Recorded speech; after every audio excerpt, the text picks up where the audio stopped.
पूजन करने के बाद कथा सुने। सूत जी कहते हैं, मंदार की माला से जिन पार्वती जी का केश पास अलंकृत है और मुंडों की माला से जिन शिव जी की जटा अलंकृत है, जो पार्वती जी दिव्य वस्त्र धारण की हैं और जो शिव जी दिगंबर नंगे हैं, ऐसी श्री पार्वती जी तथा श्री शिव जी को प्रणाम करता हूँ।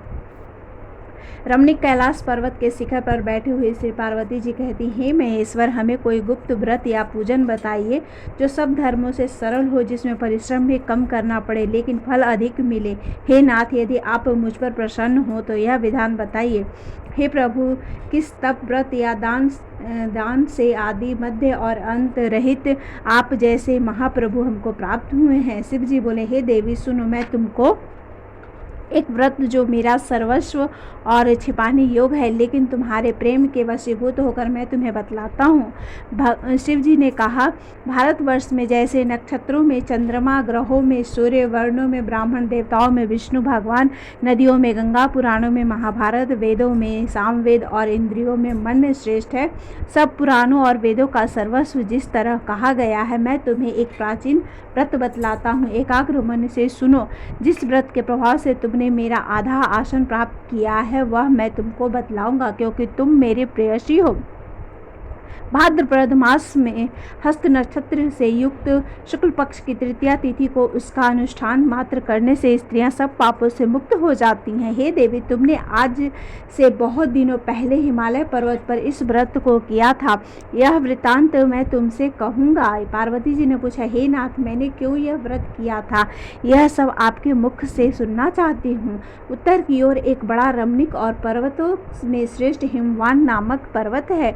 उसके आसपास तरह तरह की भूमियां हैं, तरह तरह के वृक्ष उस पर लगे हुए हैं, नाना प्रकार के पक्षी और अनेक प्रकार के पशु उस पर निवास करते हैं। वहां पहुंचकर गंधर्वों के साथ बहुत से देवता, सिद्ध, चारण, पक्षीगण सर्वदा प्रसन्न मन से विचरते हैं। वहां पहुंचकर गंधर्व गाते हैं, अप्सराएं नाचती हैं। उस पर्वतराज के कितने ही शिखर ऐसे हैं जिनमें स्फटिक, रत्न और वैदूर्य मणि आदि की खानें भरी हैं। यह पर्वत ऊंचा तो इतना अधिक है कि मित्र के घर की तरह समझकर आकाश का स्पर्श किए रहता है।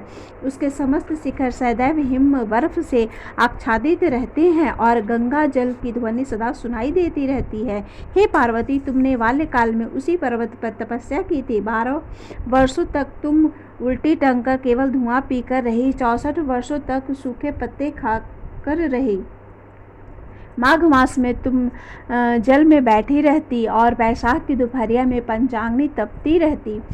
श्रावण महीने में जल बरसता तो तुम भूखी प्यासी रहकर मैदान में बैठी रहती। तुम्हारे पिता इस तरह के कष्ट सहन को देखकर बड़े दुखी हुए। वे चिंता में पड़ गए कि मैं अपनी कन्या किसको दूं। उसी समय नारद जी वहां आ पहुँचे। मुनिश्रेष्ठ नारद जी उस समय तुम्हें देखने गए थे। नारद जी को देखकर गिरि ने अर्घ्य, पाद, आसन आदि देकर उनकी पूजा की और कहा, हे स्वामिन, आप किस लिए आए हैं? मेरा अहोभाग्य है, आपका आगमन मेरे लिए अच्छा है। नारद जी ने कहा, हे पर्वतराज सुनो, मैं भगवान विष्णु का भेजा हुआ आपके पास आया हूँ। आपको चाहिए कि यह योग कन्या रत्न किसी योग वर को दें। भगवान विष्णु के समान योग वर ब्रह्मा, इंद्र और शिव इनमें से कोई नहीं है, इसलिए मैं यही कहूँगा कि आप अपनी कन्या भगवान विष्णु को ही देवें। हिमवान ने कहा, भगवान विष्णु स्वयं मेरी कन्या ले रहे हैं और आप यह संदेश लेकर आए हैं तो मैं अपनी कन्या दूंगा। हिमवान की इतनी बात सुनकर मुनिराज नारद आकाश में विलीन हो गए। वे पीताम्बर, शंख, चक्र और गदाधारी भगवान विष्णु के पास पहुंचे। वहां हाथ जोड़कर नारद जी ने भगवान विष्णु से कहा, हे देव सुनिए, मैं आपका विवाह पक्का करा दिया। उधर हिमवान ने पार्वती के पास जाकर कहा कि हे पुत्री, मैंने तुम्हें भगवान विष्णु को दे डाली। तब पिता की बात सुनकर तुम बिना उत्तर दिए ही अपनी सखी के घर चली गई। वहीं जमीन पर पड़कर तुम बड़ी दुखी होती और विलाप करने लगी। तुमको इस प्रकार विलाप करते हुए देखकर सखी बोली, तुम क्यों इतनी दुखी हो?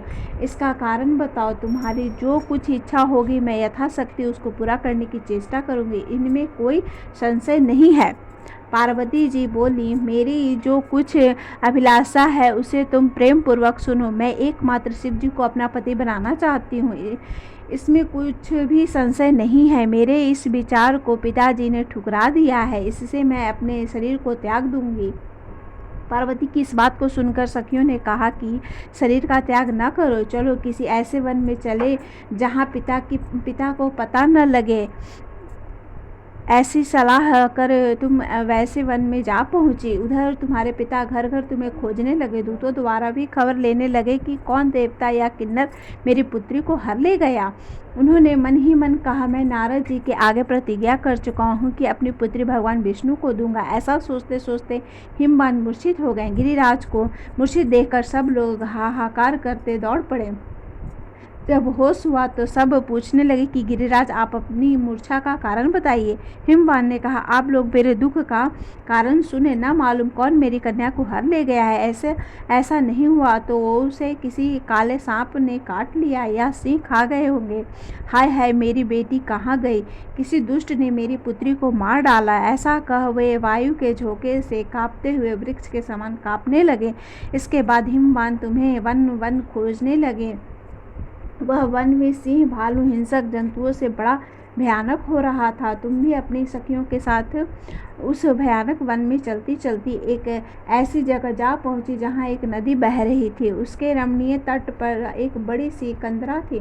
तुमने उसी कंदरा में आश्रम बना लिया और मेरी एक बालुकामयी प्रतिमा बनाकर अपनी सखियों के साथ निराहार रहकर मेरी आराधना करने लगी। जब भाद्रपद शुक्ल पक्ष की हस्तयुक्त तृतीया तिथि प्राप्त हुई तब तुमने मेरी विधिवत पूजा की और रात भर जाग कर गीत वादादि से मुझे प्रसन्न करने में बिताया। उस व्रतराज के प्रभाव से मेरा आसन डगमगा उठा, जिससे मैं तत्काल उस स्थान पर जा पहुंचा जहां तुम अपनी सखियों के साथ रहती थी।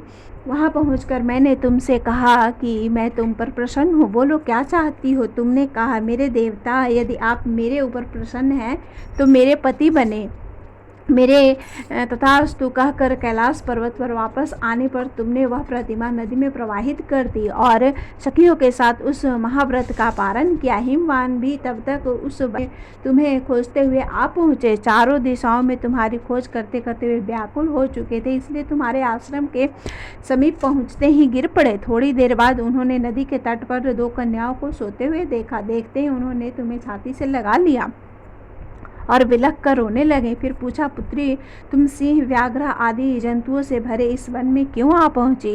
पार्वती जी ने उत्तर दिया, हे पिताजी, मैंने पहले ही अपने आप को शिव जी के हाथों सौंप दिया है। आपने मेरी बात टाल दी, इसी से मैं यहाँ चली आई। हिमवान ने संतावना दी कि हे पुत्री, मैं तुम्हारी इच्छा के विरुद्ध कुछ न करूँगा। वे तुम्हें अपने साथ लेकर घर आए और मेरे साथ तुम्हारा विवाह कर दिए। इसी से तुमने मेरा अर्धासन पाया है। तब से आज तक किसी के सामने मुझे यह व्रत प्रकट करने का अवसर नहीं प्राप्त हुआ। हे देवी, मैं यह बताता हूँ कि इस व्रत का हरितालिका नाम क्यों पड़ा। तुमको सखियाँ हर ले गई थी, इसी से हरितालिका नाम पड़ा। पार्वती जी ने कहा, हे प्रभु, आपने नाम तो बताया, अब इसकी विधि भी बताएं। इसका क्या पुण्य है, क्या फल है, यह व्रत कौन करे। श्री शिव जी पार्वती जी से कहते हैं कि हे देवी, मैं समस्त स्त्री जाति की भलाई के लिए यह उत्तम व्रत बतलाया हूँ। जो स्त्री अपने सौभाग्य की रक्षा करना चाहती हो वह यह यत्नपूर्वक इस व्रत को करे। केले के खंभे आदि से सुशोभित एक सुंदर मंडप बनावे, उसमें रंग बिरंगे रेशमी कपड़ों से चंदोवा लगाकर चंदन आदि सुगंधित द्रव्यों से वह मंडप लिपवावे।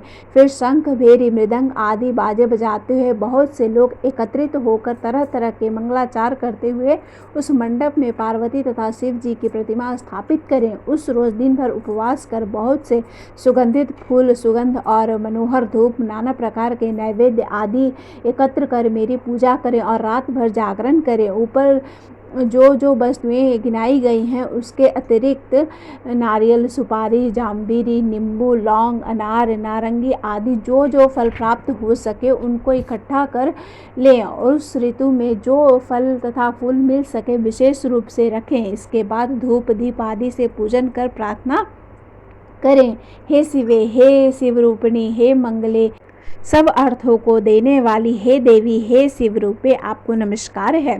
हे शिव रूपे आपको सदा के लिए नमस्कार है। हे ब्रह्म रूपिणी आपको नमस्कार है। हे जगदात्री आपको नमस्कार है। हे सिंहवाहिनी संसार के भय से भयभीत मुझ दिन की रक्षा करें। इस कामना की पूर्ति के लिए मैंने आपकी पूजा की है। हे पार्वती मुझे राज्य और सौभाग्य दे, मुझ पर प्रसन्न होवे। इन्हीं मंत्रों से पार्वती तथा शिव जी की पूजा करें। तदंतर विधि पूर्वक कथा सुने और ब्राह्मण को वस्त्र, गौ, सुवर्ण आदि देवे। इस तरह एक चित्त होकर स्त्री पुरुष दोनों एक साथ पूजन करें। फिर वस्त्र आदि जो कुछ हो उसका संकल्प करें। हे देवी, जो स्त्री इस प्रकार पूजन करती है वह सब पापों से छूट जाती है और उसे 7 जन्म तक सुख तथा सौभाग्य प्राप्त होता है। जो स्त्री तृतीया तिथि का व्रत न कर अन्न भक्षण करती है तो वह 7 जन्म तक वैध्या रहती है और उसको बार बार विधवा होना पड़ता है। वह सदा दरिद्र, पुत्र शोक से शोकाकुल स्वभाव की लड़ाके सदा दुख भोगने वाली होती है और उपवास न करने वाली स्त्री अंत में घोर नरक में जाती है। मांसाहार करने से, वाघिन दही खाने से, बिल्ली मिठाई खाने से, खाने से मक्खी होती है। तीज को अन्न खाने से, सुकरी फल खाने से, बंदरिया पानी पीने से, जोंक दूध पीने से, सापिन उस रोज सोने से, अजगरी और पति को धोखा देने से मुर्गी होती है। इसीलिए सभी स्त्रियां व्रत अवश्य करें। दूसरे दिन सुवर्ण, चांदी, तांबा अथवा बांस के पात्र में अन्न भरकर ब्राह्मण को दान दे और पारण करे। जो स्त्री इस प्रकार व्रत करती है वह मेरे समान के सांसारिक भोग और सायुज्य मुक्ति मिल जाती है। इस हरितालिका की व्रत कथा मात्र सुन लेने से प्राणी को 1000 अश्वमेध यज्ञ और सैकड़ों वाजपेयी यज्ञ करने का फल प्राप्त होता है। हे देवी, मैंने यह सब व्रतों में उत्तम व्रत बतलाया है जिसके करने से प्राणी सब पापों से छूट जाता है। इसमें कुछ भी संशय नहीं है। बोलो माता पार्वती और महादेव की जय। हर हर महादेव।